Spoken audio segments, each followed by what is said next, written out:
joining me now is the Acting Prime Minister and Defence Minister, Richard Marles. Mr Marles, thank you for joining me. Let's start with this visit by the Prime Minister to NATO and the resolve by all leaders to stand up to not just Russia but China. How realistic is a scenario where China invades Taiwan, the US and then Australia gets involved and we end up in some sort of world war? I think rather than walk down the path of hypotheticals, I think what's important is to make clear where our national interest lies right now, and in a sense make clear why it's so important for Anthony to be attending the NATO meeting in Europe, because I think what we are seeing, be it in the Indo-Pacific or be it in Eastern Europe, is the global rules-based order being placed under as much pressure now as it has been at any point since the end of the Second World War. And our interest lies in supporting that global rules-based order. So while Ukraine is a long way from Australia, the issues which are at stake there, the principles which are at stake, are critically important for Australia and apply as much in Eastern Europe as they do here in the Indo-Pacific. It's obviously not okay for a large country to walk into a smaller neighbour because they have a grievance or an issue without reverting to trying to resolve disputes in accordance with international law. And the unprovoked aggression that we've seen from Russia must be contested. It must be contested because we need to have a world which is governed by a set of rules, by a global rules-based order. And that's why we've given our support to Ukraine. That's why the Prime Minister has been at NATO. And those principles which apply in Eastern Europe absolutely apply in the Indo-Pacific. Yeah, well, it's interesting you say that. I mean, I feel like there's been summit after summit now, G7s, Quad meetings, where it's the same theme. I've even been to a couple of them. It's about Joe Biden and whoever's our Prime Minister at the time, it was Scott Morrison, now Anthony Albanese, saying we're about democracies, not autocracies. So what effect does that have? Is a lot of that about a deterrent to China? Well, it's about acknowledging the fact that the global rules-based order is being placed under strain and that our national interest lies in having that global rules-based order. And this is not an esoteric or a matter of sort of high principle. It's very practical. If you look at the South China Sea, China is seeking to shape the world around it in a way that we've not seen before. It's asserting an idea of sovereignty over the South China Sea, which is completely inconsistent with how we understand the UN Convention on the Law of the Sea, which is the global rules-based order. And what the UN Convention on the Law of the Sea provides for is freedom of navigation across the high seas around the world, but in respect of that body of water particularly. Now, most of Australia's trade goes through the South China Sea. So this really matters to us. And yes, a lot of that trade goes to China itself, but all of our trade to Japan, all of our trade to Korea, two of our top 5 trading partners, goes through the South China Sea. So having freedom of navigation apply in those waters is profoundly important for the way in which we engage with the world. It's profoundly important for our own national prosperity. And that's why we assert the UN Convention on the Law of the Sea, but in a bigger sense, that's why we assert the global rules-based order, because living in a world which is governed by rules as opposed to power is the basis upon which we've had stability in East Asia, and that has underpinned the economic growth that we've seen in this part of the world and the prosperity that Australia has enjoyed. All right, well, tell us about your meeting with the Chinese Defence Minister Fenghe in Singapore then, because it strikes me that's almost as important as most of Anthony Albanese's meetings in the last 3 trips. Well, it was. I think both of us felt that it was an important meeting. It was a meeting that was obviously undertaken with a great deal of seriousness. Both of us entered the meeting wanting to put the relationship between our two countries into a better place. It was a meeting that was much longer than I expected and to be honest, much more interactive than I expected. And that's a good thing to be able to say because we traversed pretty difficult ground. I mean, we talked about the incident which occurred to our P-8 aircraft on the 26th of May. We talked about human rights. We talked about strategic contest in the Pacific. In other words, we really dealt with all the issues which are at stake between our two nations, and we did that in a full and frank way. And I know that's the kind of line which is often used to a meeting of this kind, but it genuinely was that, and it really did, as I say, take place in an interactive way over a considerable amount of time. Did you get the important point then to make? Well, the final point I was going to make is that as difficult as all of that was, the meeting also ended with a desire for both of us to get the relationship to a better place. So I hope that it opens the door to a change of tone in our relationship. Well, did you get a sense from him about what China's about going forward and that they might drop their Taiwan ambitions? We didn't go to that. I think what we were really doing was starting with baby steps here and trying to get out the Australian-Chinese bilateral relationship back to a better place.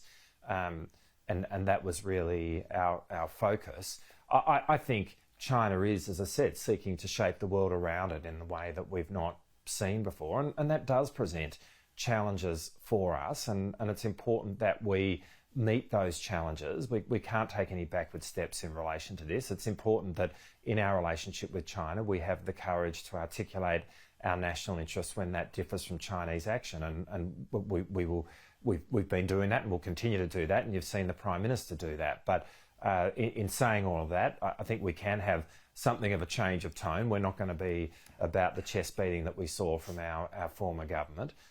We're about engaging with the world in a professional, diplomatic, sober way, and we wanted to present that. Just on that, we had Scott Morrison and Peter Dutton obviously saying during the campaign the Australian government, well, the Albanese government, if elected, would be soft on China, and you in particular. Here's an opportunity for you to come back at that now. What do you say to that? Well, I think what we saw from the former government was a government who thought that the way in which Australia should deal with the world was to shout at it and literally do nothing more. When it came to the nuts and bolts of actually building our strategic space, making sure that Australia gets the hard power equation right, the former government was about as bad a government as we've ever had. And that's pure and simple. I mean, you look at the submarine. But how did you personally, Mr. Marles, how did you personally take that? Because they were really going for you, weren't they? I mean, Scott Morrison called you the Manchurian candidate in Parliament. I mean, again, this is all politics, and I get that I'm involved in politics, and I take all that involves. I didn't really see it as much more than that, and I saw these as words coming from a government and a group of people who were pretty shallow in terms of the way in which they went about their business and were not dealing with the substantive issues that we needed to as a country, like getting the submarine procurement right. I mean, that was as important as any step that could be taken in terms of building strategic space in the context of our relationship with China. All right, they got that completely wrong. Well, and yelling at the world and beating your chest, I mean, that actually doesn't advance the national interest in any way at all. And I think all I saw in their respect of me was another version of that. All right, I've got a few more questions and we're nearly out of time. So if we can be brief here, but I just want to ask you about a few different things. You seem quite insistent we won't see nuclear submarines until the mid-2040s. What about the Peter Dutton, the option he talked about, buying a ship or two from the US? And if we are only getting the nuclear subs in 20 years' time, isn't there a chance our entire strategic situation has changed by then? Well, I hope we can get them earlier, but the point I'm really making is that is the status quo that the former government have left us. I mean, that's the mess that we're now in. And yet, yes, I think where the former government left us is one where we are looking at a capability gap. I mean, they flirted with doing a submarine with Japan and walked away. They signed an agreement with France and then ripped it up. All of that cost billions of dollars, but more significantly, it wasted years that the country didn't have. Sorry, Mr. Marles, there's a chance from what you're saying we can get them earlier. Well, I'll be doing everything we can to try and get an earlier result. And the point I've made is that whenever we can get those submarines in whatever year that is, whatever potential capability gap that opens up, we will seek to have a solution for that. And I'm keen that we deal with all of that at once, because that's really the way in which we solve the mess that the country's been left in by virtue of the former government. But let's be clear, when they left office just over a month and a half ago, they did so with no other plans than to have the next generation of nuclear-powered submarines arriving in the 2040s. Okay. But just on that, sure, that was the politicians' fault. You've just extended the term of General Campbell. He would have been involved in some of those decisions. So why did you do that?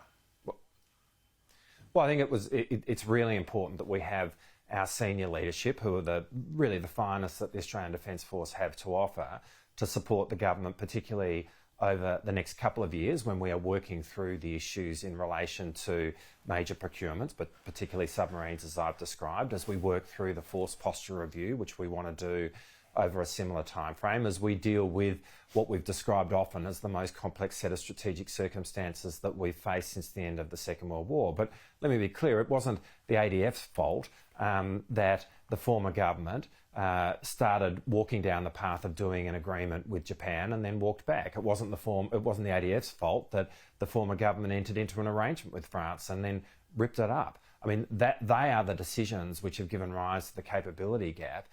What we saw with the former government was a government which allowed our nation and our national security to drift, and that was not the fault of the ADF. Okay, governments are there to govern or not. They didn't. We intend to. Well, you said that this week. So the service chiefs changed, though. Lieutenant General Burr moving on, was that partly a result of the SAS scandal? No, the Lieutenant General Burr came to the end of what would be the expected term for a Chief of Army, and he was ready to move, and that would be the same assessment in respect of the other service chiefs. Okay, well, just on that Brereton report, when do you think we can see charges? Because this is starting to drag on now, this episode. Well, it is very important that we follow through in relation to the Brereton report and all that comes from it. Obviously, it is dealing with a shameful episode in Australia's military history, and it matters in terms of who we are as a nation, who we are as a people, that our country deals with this itself, which is what Brereton is doing, and that's the silver lining in all of this, that it is actually the nation which is dealing with its own. So we can see charges soon. We must follow through on that. We can see charges soon, just briefly.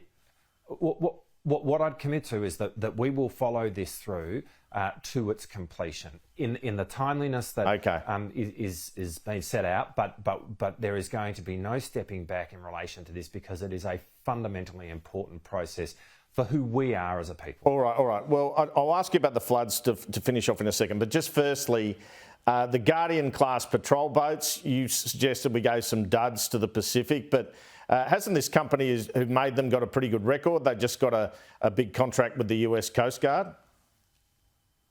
I think Austal has a very proud record. But, again, the former government were sending broken boats out to the Pacific. Weren't they pretty minor? Not acceptable. Weren't they pretty minor sort of faults that were identified? I think it's given rise to some significant issues, and we intend to work through with them and to resolve them. But again, this is another failing of the former government. Sure. Mr Marles, just finally, we're seeing concerns again about flooding in New South Wales, reported on it earlier. Are you confident you have enough resources in place to assist with this? How ugly is it going to get out there? Well, I'm not absolutely sure in answer to the last question, but I know that we will be prepared. And I spoke to Murray Watt on Friday night to make sure that defence assets would be available in the event that they were needed. I mean, our mindset here is to be on the front foot. We're not going to be caught unawares again like the former government. This is an issue which needs to be dealt with in the here and now, in the moment, and if those defence assets are required, they are ready and available. Mr Marles, thanks so much for your time. Thanks, Andrew.